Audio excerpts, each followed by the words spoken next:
Vamos dar continuidade à discussão que vimos fazendo a propósito do livro de Nikolai Bukharin, A Economia Mundial e o Imperialismo. Vamos hoje tratar sobre o capítulo 8 do referido livro, capítulo este que se intitula A Economia Mundial e o Estado Nacional. Este capítulo, Bukharin dedica fundamentalmente a fazer uma espécie de resumo das discussões levantadas nos capítulos precedentes. É um capítulo bastante didático, onde ele retoma argumentos e procura dar uma conformação de totalidade às suas reflexões.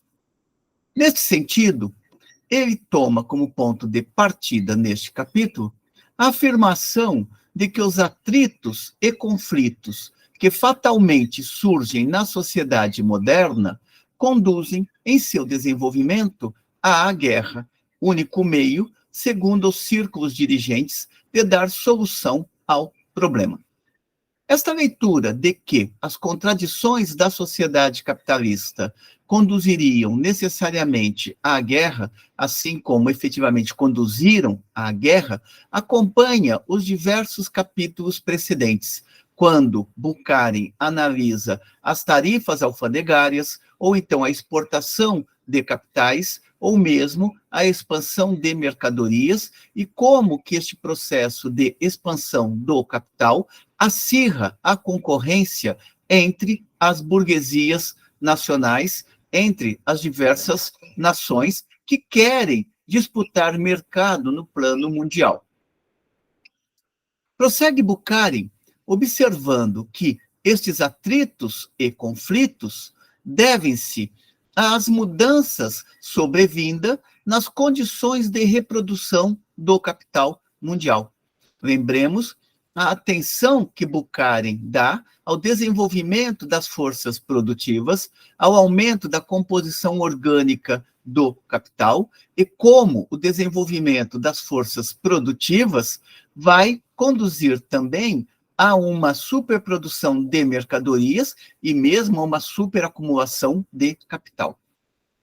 Estes atritos e conflitos devem-se às mudanças sobrevindas nas condições de reprodução do capital mundial, edificada sobre elementos antagônicos, o capital e o trabalho. A sociedade capitalista só pode manter-se em relativo equilíbrio ao preço de crises dolorosas. Aqui ele retoma o argumento clássico de Marx e Engels de que a expansão da sociedade capitalista é acompanhada pela existência de crises periódicas na ordem do capital. A adaptação das diferentes peças do organismo social somente pode efetuar-se mediante formidável gasto improdutivo de energia e consideráveis falsos gastos decorrentes da natureza da própria sociedade capitalista, expressão determinada de uma fase da evolução histórica. Portanto, quanto mais o capitalismo se desenvolve, tanto mais ele precisa destruir forças produtivas e colocar no seu lugar novas forças produtivas, a fim de que os capitais possam ter vantagens no mercado, possam reduzir o valor das suas mercadorias e tornarem-se mais competitivos face aos outros capitais. Desnudamos 3 objetivos essenciais da política de conquista dos estados capitalistas contemporâneos. São eles: o agravamento da concorrência pela posse dos escoadouros de mercadorias, portanto, os capitais passam a disputar mais intensamente os mercados externos, além de procurarem se consolidar nos mercados internos.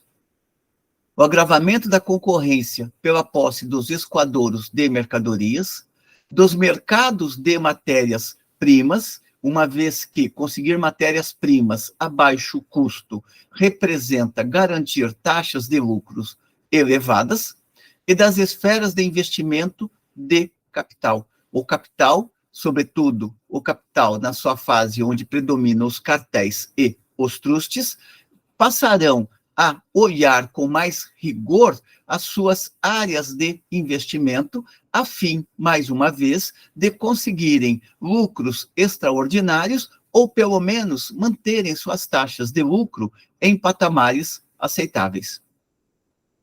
Eis a que conduziram o novo desenvolvimento do capitalismo e sua transformação em capital financeiro. Lembrando que o novo desenvolvimento do capitalismo é a fase monopólica, é a fase onde dominam os cartéis e os trustes, ao passo que a transformação em capital financeiro é aquela que vai conduzir cada vez mais à fusão dos interesses bancários com os interesses da indústria. E isto, quando não, a própria autonomização do setor financeiro em relação à indústria. Ora, prossegue Bukharin, no fundo, essas três raízes da política do capitalismo financeiro são apenas três aspectos de um mesmo fenômeno: o conflito entre o desenvolvimento das forças produtivas e a limitação nacional da organização da produção. Por que este conflito? Porque quanto mais as forças produtivas se desenvolvem, mais mercadorias são produzidas. E quanto mais mercadorias são produzidas, se torna necessário ao capital vender estas mercadorias, sem o que o valor contido nas mercadorias não é realizado, não é consumado. Para o capital, não interessa apenas produzir mercadorias, interessa, sobretudo, vender as mercadorias produzidas.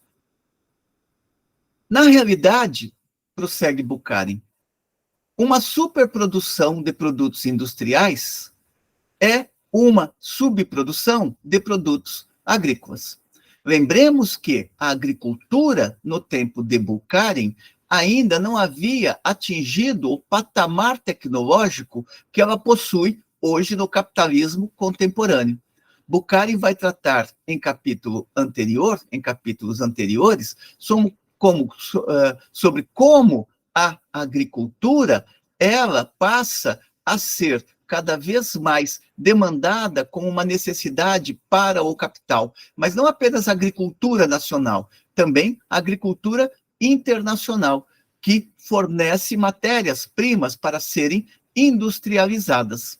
Lembremos também que ele está dizendo que há um descompasso entre a produção industrial e a produção agrícola, dada a baixa produtividade da produção agrícola naquele período em relação à produção agrícola hoje. Hoje em dia se fala em agronegócio. A agricultura se modernizou, a própria agricultura se industrializou. Não era o caso da época em que Bukharin estava escrevendo o seu estudo. Portanto, não era o caso no final do século XIX e muito menos no início do século XX. Daí, esta acentuação permanente no descompasso entre a produção industrial e aquilo que a produção agrícola poderia fornecer para ser industrializada. É neste sentido que ele afirma que, na realidade, uma superprodução de produtos industriais é uma subprodução de produtos agrícolas, uma vez que a produção agrícola não atinge o patamar de produção necessário requerido pela indústria. Quando ocorre esta subprodução, é para nós importante na medida em que a demanda da indústria é desmesuradamente alta, isto é, na medida em que as massas consideráveis de produtos fabricados pela indústria não podem ser trocados por produtos da agricultura. Em outras palavras, na medida em que, entre esses dois ramos, o equilíbrio da produção se rompeu e se rompe cada vez mais. Eis porque a indústria em crescimento procura um complemento econômico agrário, o que, no contexto do capitalismo e, sobretudo, dada a existência de elementos monopolizadores, isto é, o capital financeiro, conduz fatalmente à subordinação dos países agrários por meio da força militar. Esta era uma tendência permanente naquele período do estudo de Bukharin. Hoje, a força militar talvez não se faça tão presente, o que não quer dizer que os capitais internacionais não desenvolvam sobre aqueles países que ainda estão no patamar de desenvolvimento inferior mecanismos de dominação e controle que subordinem aquelas economias, se não totalmente, pelo menos em parte. Bukharin reafirma ou busca solidificar a sua argumentação recorrendo a uma passagem de Marx no Capital, no livro terceiro do Capital. Diz Marx, a superprodução de capital não passa de uma superprodução de meios de trabalho e de existência, que, a um nível determinado, podem ser aplicados na exploração dos trabalhadores. O capital compõe-se de mercadorias. A superprodução de capital pressupõe, por conseguinte, uma superprodução de mercadorias. Portanto, para produzir estas mercadorias e industrializar as matérias-primas, é necessário que as matérias-primas sejam fornecidas para a indústria. E, inversamente, prossegue agora Bukharin. Quando há redução da superprodução de capitais, há diminuição da superprodução de mercadorias. Quando o capital tira o pé, uma vez que ele está antevendo uma possibilidade de crise, significa que um menor volume de mercadorias passa a ser produzido. Uma vez que, se o capital continuar produzindo no mesmo ritmo, simplesmente ficará com mercadorias paradas. É o caso, por exemplo, da indústria automobilística, cujos pátios estão cheios e tomam-se medidas a nível governamental ou em nível governamental para facilitar a venda daqueles automóveis a fim de continuar garantindo a própria produção automobilística, sem o que a montadora ameaça fechar as suas portas. Desse modo, a exportação de capital, reduzindo a superprodução de capital, contribui para o decréscimo da superprodução mercantil. Ou seja, os mercados externos atenuam a superprodução de capital nos capitalismos ou nas esferas nacionais, e com isto contribui para reduzir a superprodução mercantil. Ou seja, o mercado externo comparece como uma esfera fundamental para conter o drama da superprodução, uma vez que apenas no território nacional aquela superprodução ficaria estancada e, portanto, não realizaria o próprio valor nelas contido. Prossegue Bukharin.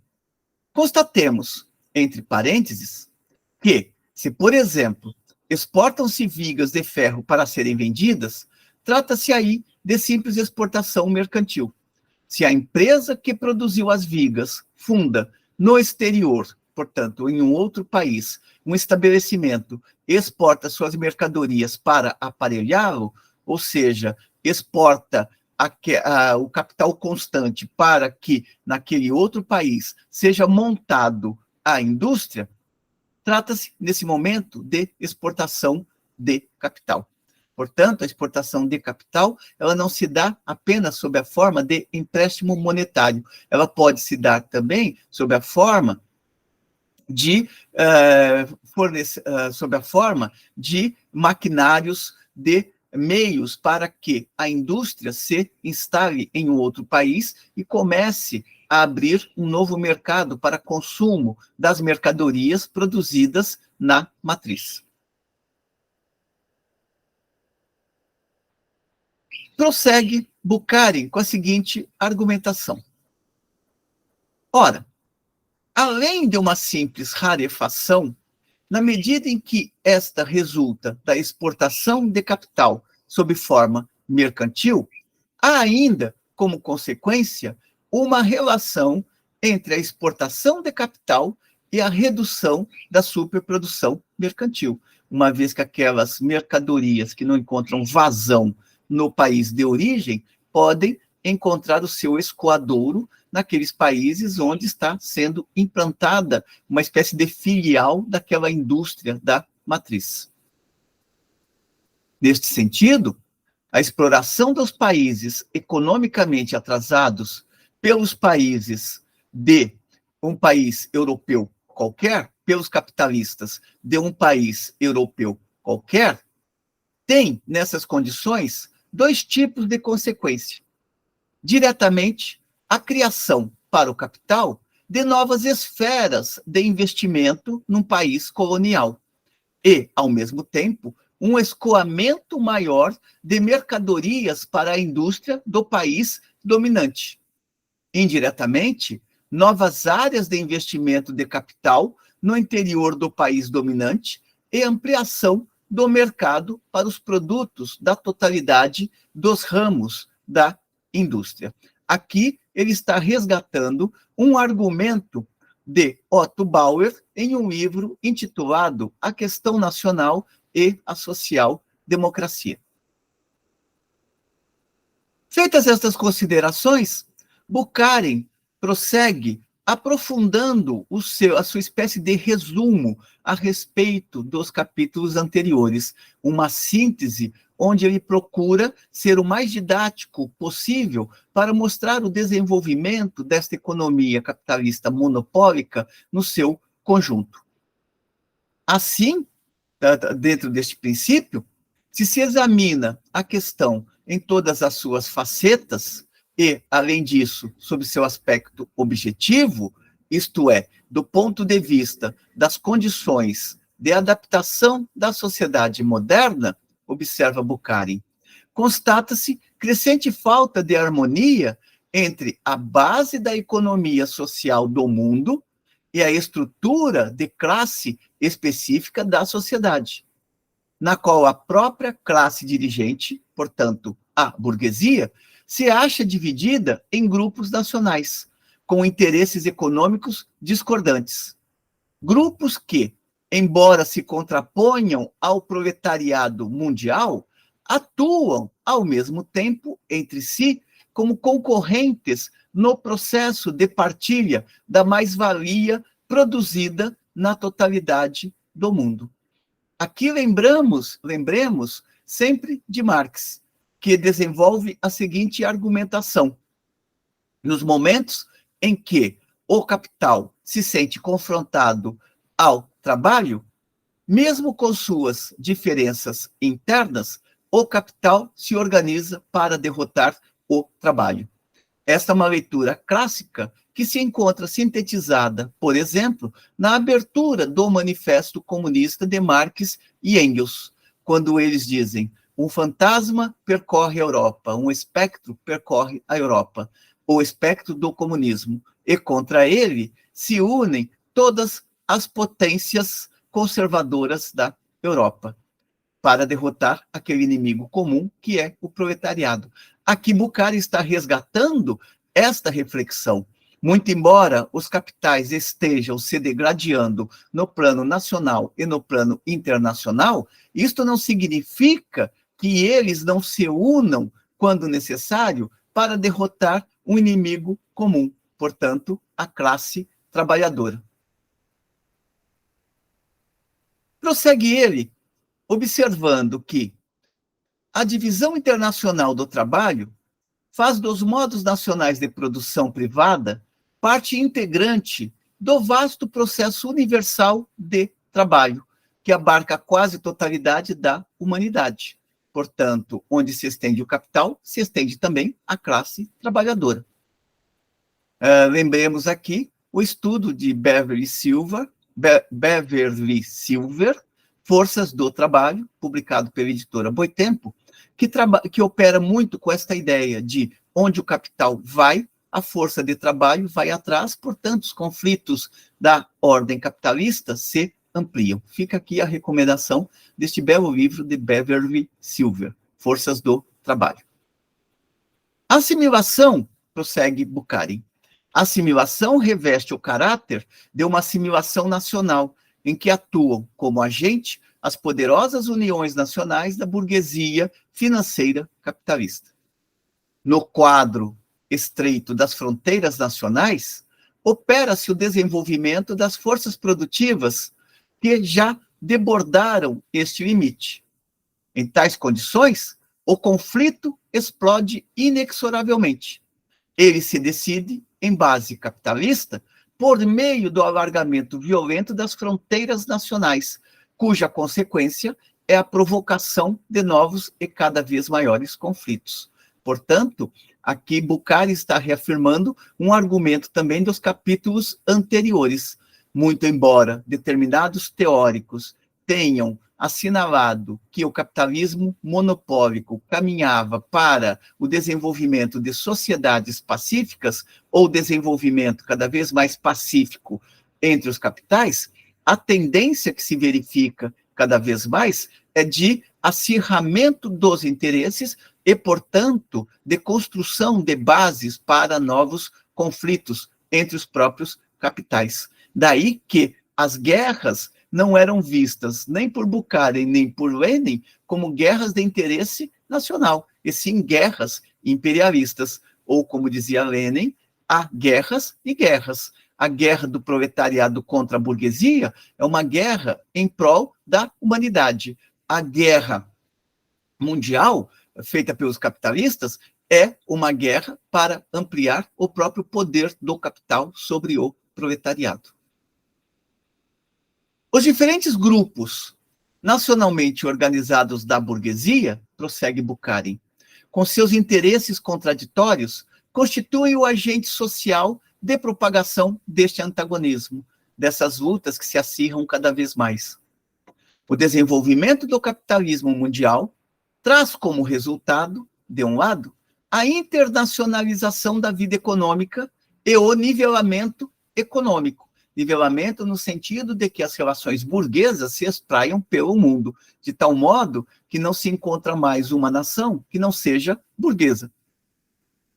E de outro, em medida infinitamente maior, o agravamento extremo da tendência à nacionalização dos interesses capitalistas. Cada bloco de capitalistas nacionais cuidando de seus próprios interesses e procurando derrotar a concorrência no mercado internacional. O agravamento extremo da tendência à nacionalização dos interesses capitalistas, à formação de grupos nacionais estreitamente ligados entre si, armados até os dentes e prontos a qualquer momento a lançar-se uns sobre os outros. Resgata aqui, neste momento, Bucari, uma pequena passagem de Hilferding, em seu livro O Capital Financeiro. Rudolf Hilferding, em seu livro O Capital Financeiro. Diz Hilferding, a política do capital financeiro procura tríplice objetivo. Em primeiro lugar, a criação de um território econômico tão vasto quanto possível para vender mercadorias. Em segundo lugar, a defesa desse território contra a concorrência estrangeira por meio de barreiras aduaneiras. Então, logo detenha o controle ou parte do controle desses territórios fora do território nacional, eles vão procurar impedir com o seu controle que outras nações possam vender seus produtos lá dentro. E, a seguir, em terceiro lugar, sua transformação em campo de exploração para os monopólios do país.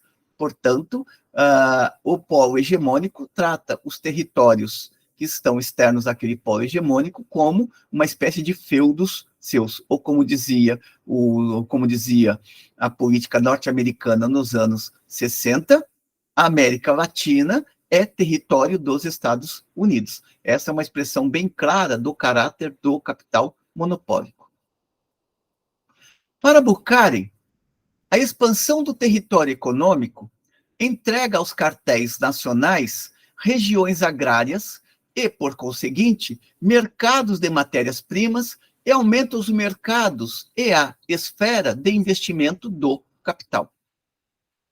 A política aduaneira, portanto, a política alfandegária, permite esmagar a concorrência estrangeira, obter mais-valia e pôr em movimento o caráter pôr em movimento o ariete do dumping. O dumping, lembrando que é aquela venda de produtos mais baratos, com um valor menor, de tal modo a concorrer no mercado externo com aqueles territórios ou nações que não conseguem produzir aquelas mercadorias também com valores menores.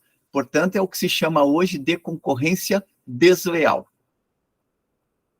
Todo o conjunto do sistema contribui para o aumento da taxa de lucro dos monopólios. Ora, essa política do capital financeiro é o imperialismo. Essa política do imperialismo implica, por sua vez, métodos violentos, pois a ampliação do território nacional é feita ou exige cada vez mais a presença da guerra. Integra esta política ou coloca-se como elemento determinante desta política imperialista a guerra como uma das facetas e mesmo da expressão do capital financeiro. Lembrando aqui o capital financeiro como fusão dos interesses da indústria com dos bancos. Neste sentido, tanto o imperialismo comercial como o imperialismo econômico constituem a expressão de tendências idênticas. Não dá para separar o que é o imperialismo enquanto venda de mercadorias ou o que é o imperialismo enquanto política adotada pelos governos. É necessário tratar o imperialismo como uma unidade, sem o que se perde a leitura de totalidade a respeito do imperialismo. Feito isto, Bukharin realiza não apenas a exposição dos pontos anteriores, mas realiza uma síntese dentro da síntese. Diz ele, concluindo este capítulo: recapitulemos. O desenvolvimento das forças produtivas do capitalismo mundial deu um salto gigantesco no decorrer das últimas décadas. No processo de luta pela concorrência, a grande produção saiu vitoriosa em toda parte, agrupando os magnatas do capital numa férrea organização que estendeu seu domínio à totalidade da vida econômica. Portanto, trouxe para a esfera do capital territórios que antes estavam à margem deste desenvolvimento sócio-histórico. Uma oligarquia financeira instalou-se no poder e dirige a produção, entrelaçada num feixe único por meio dos bancos. Esse processo de organização da produção partiu de baixo para consolidar-se nos marcos dos estados nacionais, transformados em intérpretes fiéis dos interesses do capital financeiro. Cada uma das economias nacionais desenvolvidas, no sentido capitalista da palavra, transformou-se em uma espécie de trust nacional do Estado, ou trust nacional de Estado. Por outro lado, o processo de organização das partes economicamente avançadas da economia mundial se faz acompanhar por um agravamento extremo de sua concorrência recíproca.